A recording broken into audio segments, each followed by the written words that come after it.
বরগুনার পাথরঘাটায় যুবদল কর্মী নাসিরকে হত্যা করা হয়েছে। জামাতে ইসলামী এবং ছাত্র শিবিরকে দায়ী করছে স্থানীয় বিএনপি নেতারা। আসসালামু আলাইকুম। আজকের এই ভিডিওটি প্রত্যেক যারা আমাকে ইউটিউবে দেখছেন বা ফেসবুকে দেখছেন, ভিডিওটা সর্বোচ্চ শেয়ার করবেন। কেউ কেউ বলছেন যে যেই খেলাটা একসময় জামাত শিবির কর্তৃক শুরু হয়েছিল, সেই খেলাটাকে অনুসরণ করছে ছাত্রলীগ। আজকে অভিযোগের তীরটা দুই দিকে চলে যাচ্ছে এবং কি মামলার আসামির মধ্যে যারা আছেন, এই রক্ষাটাকাটি প্লাস যেই ভাইকে হত্যা করা হয়েছে, সেই খেলায় আমরা যদি দেখি বাদী হচ্ছেন আমাদের যিনি নিহত হয়েছেন নাসির, তার বোন রুমি আক্তার, আর আসামির লিস্টে কারা আছেন পৌর ছাত্র শিবির সভাপতি কাইয়ুম মীর সহ আরও দুজন কর্মী। আপনারা এখন অনেকে বিষয়টা বোঝেন না। আমরা স্ক্রিনে একটা ছবি দেখিয়েছি। যুবদল কর্মী নাসির, বরগুনার পাথরঘাটায় যুবদল কর্মী নাসিরকে হত্যা করা হয়েছে। জামাতে ইসলামী এবং ছাত্র শিবিরকে দায়ী করছে স্থানীয় বিএনপি নেতারা। অভিযোগ, রক কেটে, আবার কেউ কেউ বলছেন যে তাকে নৃশংসভাবে তাকে শেষ করে দেওয়া হয়েছে। আর এই ঘটনায় পৌর শাখার সভাপতি সহ শিবিরের ৩ জনকে আসামিও করা হয়েছে। বিএনপির অভিযোগ, হত্যাকাণ্ডের নেপথ্যে শিবির নেতাদের ইন্ধন ছিল, যদিও জামাত এই বিষয়টাকে অস্বীকার করছে এই অভিযোগের ব্যাপারে। যুবদল নেতা নাসিরকে প্রকাশ্যে থাকে না, চাপাতি টোপাতি যায় আছে, ওগুলো দিয়ে তাকে শেষ করে দিয়েছে। এতে প্রত্যক্ষভাবে অংশ নিয়েছেন হাসান গাজী, রাব্বি শিকদার এবং ইব্রাহিম। পাথরঘাটা কলেজ শাখা ছাত্রলীগের সভাপতি নাইমুর রাব্বির ক্যাডার হিসাবে পরিচিত ছিল এমন কয়েকজন। গত 18ই অক্টোবর উপজেলা জামাতের সমাবেশে তাদেরকে আবার শিবির কর্মী হিসেবেও দেখা গেছে। যেই ছাত্রলীগের যে ছেলেগুলোর নাম বলা হচ্ছে, গত 18ই অক্টোবর উপজেলাতে যে জামাতের কর্মী সমাবেশ ছিল, সেইখানে তাদেরকে শিবিরের কর্মী হিসেবে সেই প্রোগ্রামে উপস্থিত হিসেবে দেখা গেছে।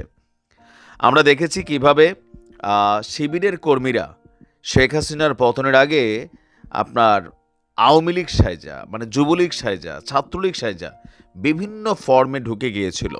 এই যে এখন শিবিরের যেই বেশ কয়েকজন যারা বিভিন্ন পদ পদবি পেয়েছেন, এদের প্রত্যেকেই কিন্তু ছাত্রলীগের রাজনীতির সাথে জড়িত ছিল।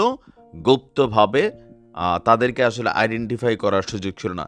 সো এই একই খেলা এখন কিন্তু বিভিন্ন জায়গায় ছাত্রলীগ খেলছে। নাসির হত্যাকে কেন্দ্র করে পাথরঘাটা বিএনপি এবং জামাত অনেকটা মুখোমুখি অবস্থানে আছে। পৌর বিএনপির সদস্য সচিব ইসমাইল শিকদারের অভিযোগ, গত 5ই আগস্টের পর আত্মগোপনে যাওয়া আওয়ামী লীগ এবং এর অঙ্গ সংগঠনের নেতাকর্মীরা অনেকেই জামাত শিবিরের প্রশ্রয়ে প্রকাশ্যে আসছেন। ভাবা যায় কেমন অস্বাভাবিক ঘটনাগুলো ঘটছে। নিষিদ্ধ ঘোষিত ছাত্রলীগের অনেককে শিবির কর্মী পরিচয়ে পুনর্বাসন করা হচ্ছে। উপজেলা বিএনপির আহ্বায়ক চৌধুরী মোহাম্মদ ফারুক বলছেন, জামাতের নেতারা আওয়ামী লীগকে প্রশ্রয় দিয়ে নিজেদের বিপদ ডেকে আনছে।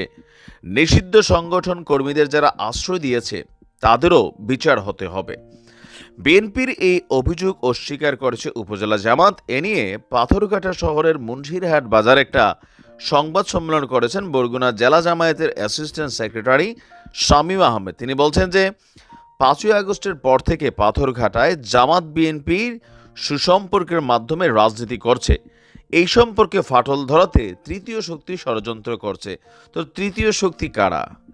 বিএনপি তো আপনাদেরকে প্রকাশ্যে কথা বলছে। আপনারা তৃতীয় শক্তি এবার কোথায় পেলেন?